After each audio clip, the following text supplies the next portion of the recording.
안녕하세요. 한류의 신과 해외 반응을 소개하는 한류 클래스 TV입니다.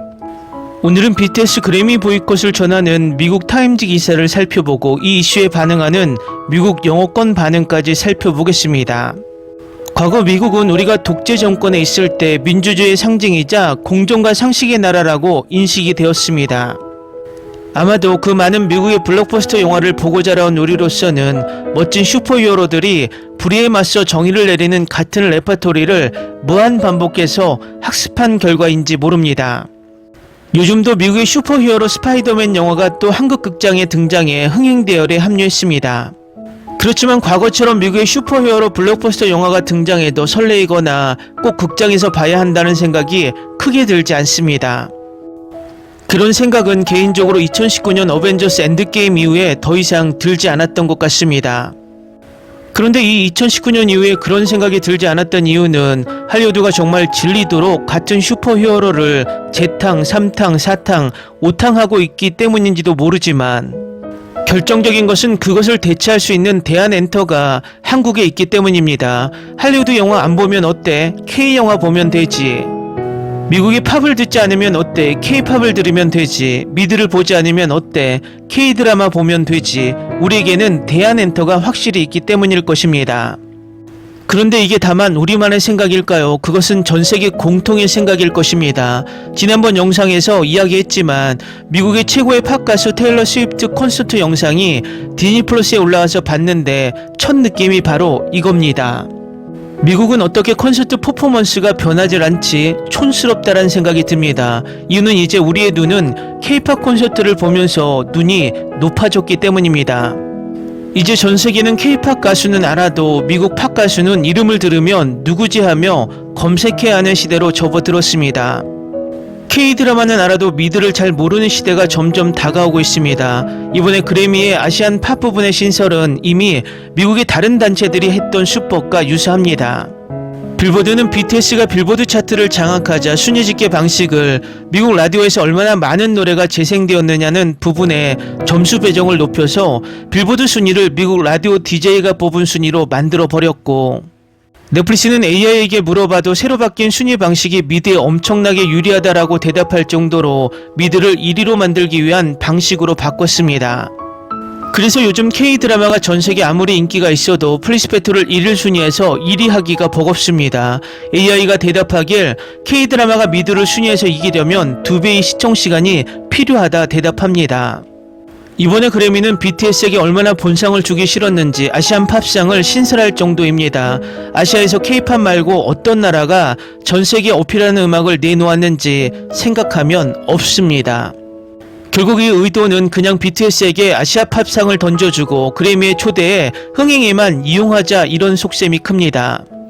마치 넷플릭스가 K-드라마를 올려서 구독자를 확보하고 결국 미드를 계속 밀어서 전세계의 미드를 띄우려는 속셈과 아주 유사합니다. 제가 이런 발언을 하면 반미다라고 말하는 멍청이들이 또 나오겠지만 민주주의의 주권이 있는 나라는 우리에게 부당한 대우를 하면 미국도 중국도 일본도 똑같이 비판하는 게 주권 국가인 것입니다. 어느 순간 우리나라에는 미국뽕, 일본뽕에 빠져서 이 두 나라를 비판하면 입에 거품을 무는 매국노들이 목소리를 내고 심지어 성조기와 일장기를 들고 시위에 나와 흔드는 진짜 매국노들도 있습니다. 나라의 주권이 우리에게 있는데 왜 남의 나라 국기를 흔들며 그들에게 구걸을 할까요? 얼마나 스스로 문제를 해결할 능력이 없으면 남의 손으로 문제를 해결하려고 남의 나라 국기를 흔들어 댈까요? 전세계 경제력 탑10, 군사력 탑5, 소프트파워는 사실상 미국과 맞짱을 뜨고 있는 탑2의 나라에서 제발 쪽팔리는 짓은 우리 스스로 하지 않길 바랍니다. 전세계 우리나라와 비슷한 G7 국가 중 어떤 나라가 자국에서 성조기와 일장기를 흔들며 매국노 짓을 할까요? 그런 짓은 후진국 독재국가에서나 나올 수 있는 퍼포먼스라는 것입니다. 각설하고 미국 타임지도 BTS 보이콧을 기사하고 있는데 지금부터 살펴보겠습니다. 글로벌 K-팝 센세이션 BTS 멤버들이 수요일 다음 그래미 어워드에 음악을 출품하지 않기로 결정했다고 발표했습니다. 이는 음악의 보편성을 떨어뜨린다고 판단한 새로운 부문 신설에 대한 반발에서 나온 것으로 추측됩니다. RM, 슈가, 제이홉, 지민, 정국, B, G는 각자의 인스타그램 계정에 동시에 같은 메시지를 올렸습니다. 7 멤버는 올해 그래미에 참여하지 않기로 했습니다. 음악이 지역이나 언어로 나뉘기보다는 음악 그 자체로 들려지고 사랑받기를 바랍니다. 이 메시지는 레코딩 아카데미가 지난 6월 중순에 발표한 부문 개편에 대한 반응으로 보입니다. 이번 그래미 어워드의 본 시상식은 2027년 2월 7일에 열릴 예정입니다. 신설된 부문 중에는 베스트 아시안 팝 뮤직 퍼포먼스가 포함되어 있었습니다. 당시 발표에 따르면 이 부문은 K-팝, J-팝, C-팝 등을 포함하며 아시아 시장에서 유래했거나 널리 인정받는 아시아 팝 음악 퍼포먼스 중 하나 이상의 아시아 언어를 의미있게 사용한 예술적 우수 작품을 대상으로 시상합니다. 레코딩 아카데미 CEO 하비 메이슨 주니어는 수요일 저녁 성명을 통해 방탄소년단의 결정에 심경을 밝혔습니다. 존중하고 이해하지만 한편으로는 안타깝다. 그러면서도 메이슨 CEO는 이번 부문 신설을 둘러싼 논란에 대해 직접 입장을 밝혔습니다. 메이슨 CEO는 성명에서 논의 과정에서 왜곡되고 있는 부분을 바로잡고 싶다고 밝혔습니다. 이어서 아시안 팝 부분은 아시아에서 탄생하는 팝 예술성의 깊이와 다양성 그리고 엄청난 성장을 축하하기 위해 신설된 것이라고 설명했습니다. 또한 이 새로운 부문의 취지는 훌륭한 아티스트들에게 온전히 주목을 제공하기 위함이다라며 부문이 늘어났다는 것은 더 많은 아티스트의 노력이 인정받는다는 뜻이다라고 강조했습니다. 마지막으로 결코 편을 가르기 위함이 아니며 15,000명의 그래미 투표단이 인정하는 아티스트의 범위를 넓히려는 목적이다라고 덧붙였습니다. 메이슨은 또한 아시안 팝, 재즈, 컨트리와 같은 장르 부문의 음악을 제출한다고 해서 올해의 음반, 올해의 앨범, 올해의 노래 등 일반 부문에서 제외되거나 고려되는 것을 배제하지 않는다고 명확히 했습니다. 한때 한국 밴드 최초로 그래미 후보에 오르기를 꿈꿨던 그룹으로서 2020년 영어 앨범 다이너마이트로 이를 달성했는데 휴식기를 마치고 차트 1위 앨범을 내고 복귀한 후 수상 후보 거부는 의미가 큽니다. 하지만 앞으로 그들이 그래미의 음악을 제출할지는 불분명합니다. K-팝이 전 세계적으로 계속 성장함에 따라 미국 음악 시상 기관들은 최근 몇 년간 인정 수요를 충족시키기 위해 새로운 부문을 도입했습니다. MTV 비디오 뮤직 어워드는 2019년에 베스트 K-팝 부문을 도입했고 아메리칸 뮤직 어워드는 2022년에 가장 좋아하는 K-팝 아티스트 상을 빌보드 뮤직 어워드는 2023년에 K-팝 관련 부문을 4개 추가했습니다. 다음은 이 소식을 들은 미국 영어권 네티즌 반응입니다. 그들의 음악을 좋아하지는 않지만 잘했어요. 그 카테고리를 K-팝 카테고리라고 부르는 게 낫겠네요. 오스카에서 외국어 영화상 후보에 올랐다고 해서 작품상 후보에 오르는데 방해가 되는 건 아니잖아요. 그래미도 똑같이 할 수 있을 거야. 아시안 팝이라는 장르는 존재하지 않는다. 인도, 일본, 중국, 한국 음악을 언어 하나로 묶어버리는 무지함에 화가 난다.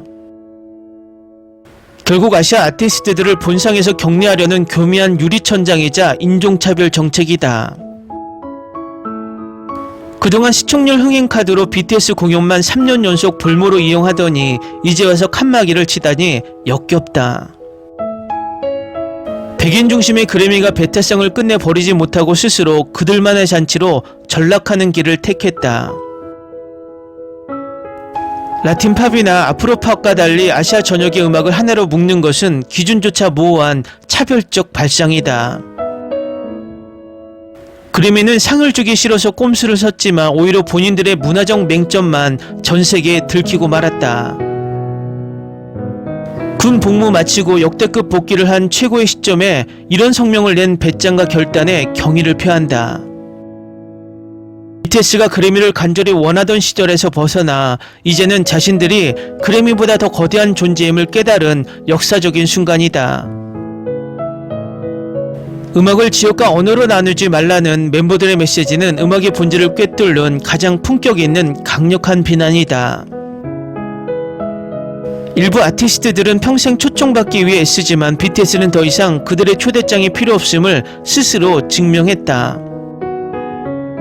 상을 받기 위해 타협하기보다는 후배 아티스트들이 갇히게 될 장벽을 깨기 위해 자신들의 커리어를 걸고 표준을 세웠다.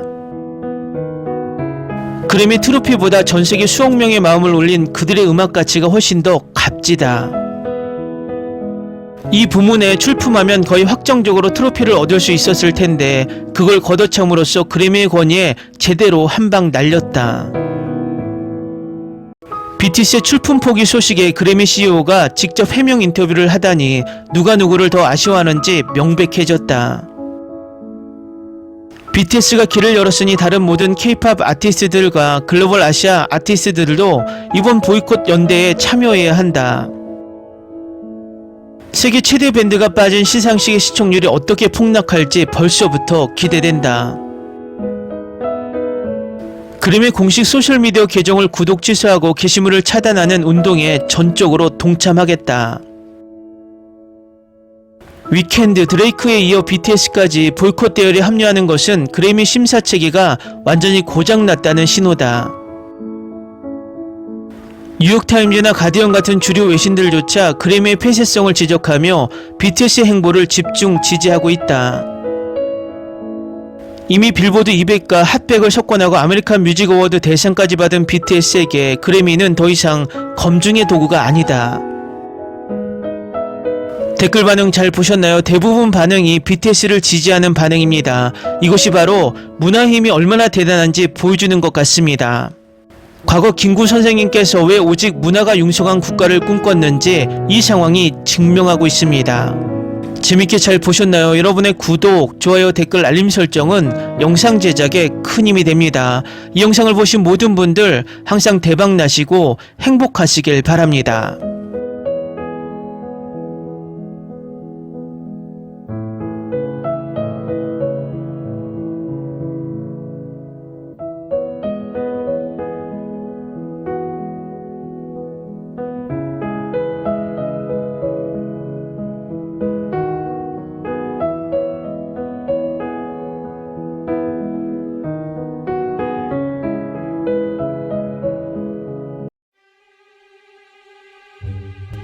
Ni se te ocurra. Olvida el ganso y los tomates. No hables de las ballenas. No es un acuario. No actúes como tonta. Sé que eras una genio. ¿Sí? No vayas a presumir, a la gente no le gusta eso. Y no digas cosas sin sentido. Y bueno, ¿terminamos? Hasta pronto. Abogada, tengo mucha curiosidad por conocerla.